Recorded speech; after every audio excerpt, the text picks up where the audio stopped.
Seguimos falando de economia, mas agora sobre a China. Apesar da preocupação com o crescimento chinês, que vem mostrando sinais de desaceleração, dados da Organização para a Cooperação e Desenvolvimento Econômico apontam um cenário positivo para o gigante asiático, que é a segunda maior economia do planeta, somente atrás dos Estados Unidos. As informações foram divulgadas no último fim de semana e mostram que a economia chinesa deve crescer 5,4% em 2023 e 5,1% em 2024. E para destrinchar esse assunto, a gente conta com a análise do diretor de conteúdo e pesquisa do Conselho Empresarial Brasil-China, o Túlio Cariello. Túlio, obrigada aqui pela sua participação aqui no Mercado e Companhia. Obrigado a vocês pelo convite. Boa tarde, Priscila. Túlio, os dados da OCDE, eles mostram resiliência da economia chinesa. Você acredita nisso? Eu acredito que sim, né? Eu acho que, de fato, a China tem grandes desafios pela frente, né? As tendências que a gente tem observado, na verdade, são de um crescimento menor do que o previsto pelo mercado, menor até do que do estipulado pelo governo, né?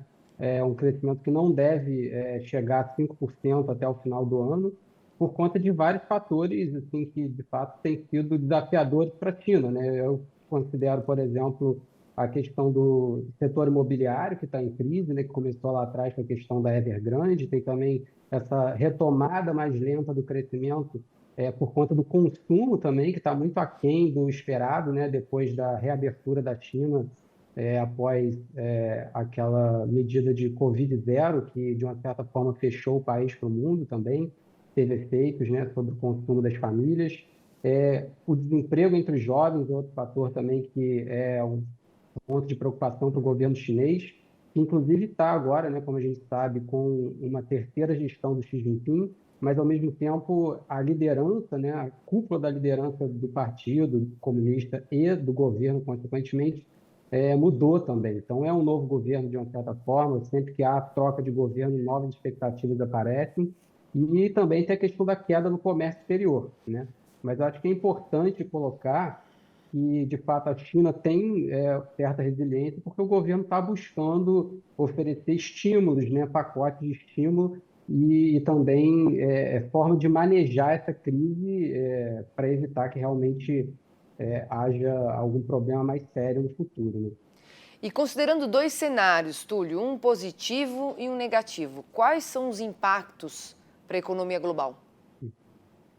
Bom, acho que o cenário positivo a gente pode esperar mais do mesmo, na verdade, né? Ou seja, a manutenção da China como importante ponto do comércio internacional, né? A China hoje é um dos principais exportadores e importadores do mundo, né? Também tem uma relevância muito grande da China na área de investimentos externos. A China é o terceiro país que mais investiu no exterior em 2022, né? Dados também da OCDE, como você citou, ficou atrás só dos Estados Unidos e do Japão, o que não é pouco. E eu acho que é importante a gente pensar também nessa questão da resiliência chinesa, porque, de fato, há um intuito do governo agora de buscar um crescimento mais qualitativo, né? Ou seja, aquele crescimento de 10%, né, de dois dígitos ao ano que a gente via há 10, 20 anos atrás, realmente é uma outra realidade, que não vai acontecer mais, mas a China está buscando um crescimento mais pautado na tecnologia, em energias renováveis, né? Ou seja, tem esse desejo, né, essa ambição da China de chegar até 2060 com neutralidade de carbono. Então, a gente pode esperar um crescimento mais qualitativo da China. Agora, em relação ao cenário mais negativo, como você comentou, eu acho que os principais efeitos eles têm a ver mais com a questão do comércio internacional. A gente viu, por exemplo, que a China teve uma queda de 14% nas exportações e de 12% nas importações em junho, né? Desculpa, em julho, o que é atípico para o país, né? E eu acho que isso tem muito a ver com a questão da desaceleração do consumo interno, como eu comentei. Isso tem um efeito, sobretudo, na área de commodities, né? E que pode eventualmente afetar o Brasil, sobretudo na área de minério de ferro. A gente sabe que 40% do aço demandado na China vai para o setor de construção civil, que é um setor que está em crise, né? Então, isso pode ter efeitos para o mundo, né, para o Brasil, por exemplo, que é um grande exportador de minério de ferro para a China, e também até para a Austrália, que está ali do lado, né? Agora, pensando em um crescimento não tão grande, até como você falou, um crescimento mais qualitativo, você acha que isso pode reconfigurar a ordem mundial, pensando especialmente, por exemplo, na Índia, que deve crescer 6% em 2023 e 7% no ano que vem. O que você acha? Bom, eu acho que é muito difícil a gente pensar numa reconfiguração do crescimento mundial que exclua a China, né? Eu acho que a China vai continuar sendo o principal motor do crescimento mundial. Acho que os dados que a gente vê não têm nem sido dados que têm preocupado particularmente o mercado, né? Embora, obviamente, haja expectativas, mas eu acho que é difícil a gente comparar a China com a Índia, né? Primeiro ponto, eu acho que um crescimento menor da China hoje, né, por exemplo, um crescimento mesmo abaixo de 5%, ele adiciona um valor muito maior ao PIB mundial do que o crescimento de 2 dígitos da China há 10 ou 20 anos, como eu tinha comentado, porque a base do PIB hoje é muito superior. Então, em termos absolutos, o dinheiro que a China coloca no PIB global, ele é muito maior mesmo com um crescimento menor do que era antes, né? E a Índia, assim, eu acho que a Índia é uma economia, assim, de fato, que está crescendo, né? Tem taxas de crescimento maiores do que a China, inclusive, mas é um país com muitos desafios. Eu acho que nesse ponto do desenvolvimento a China está muito à frente, Sim. inclusive porque o próprio PIB, né, da Índia é 5 vezes menor do que o PIB da China. Então, eu acho que é difícil a gente pensar assim, digamos, na Índia ultrapassando a China nessa corrida por adicionar valor ao PIB mundial, né? É uma comparação muito desleal, afinal estamos falando do gigante asiático, né? Não tem esse nome à toa, né, Túlio? Agora, Túlio, me fala uma Exatamente. coisa.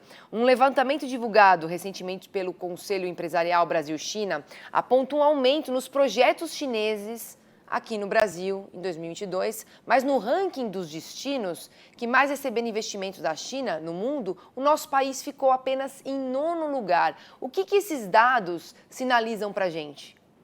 Uhum. Eu acho que é importante a gente ter duas visões sobre essa questão do investimento chinês aqui, né? A visão mais qualitativa e quantitativa. Do ponto de vista quantitativo, de fato, teve uma queda no investimento chinês aqui, chegou a 1,3 bilhão de dólares, que é um valor historicamente baixo para o Brasil, né? Mas, ao mesmo tempo, a gente teve 32 projetos, que é o maior valor da série histórica, e são projetos que estão muito diversificados em vários setores. A gente tem, por exemplo, na área de eletricidade, na área da indústria manufatureira, sobretudo no setor de veículos elétricos, né, inclusive, que é uma tendência do investimento chinês no exterior, a área de tecnologia da informação também, que eu acho que está chegando com bastante força no Brasil. E eu acho que, em termos globais, né, a gente tem que ter em mente também que os projetos, em termos de volume aqui no Brasil em 2022, eles foram relativamente baixos. A gente não teve grandes projetos, por exemplo, de infraestrutura na área de petróleo e gás. A gente teve projetos em energia elétrica, mas não foram grandes projetos, né?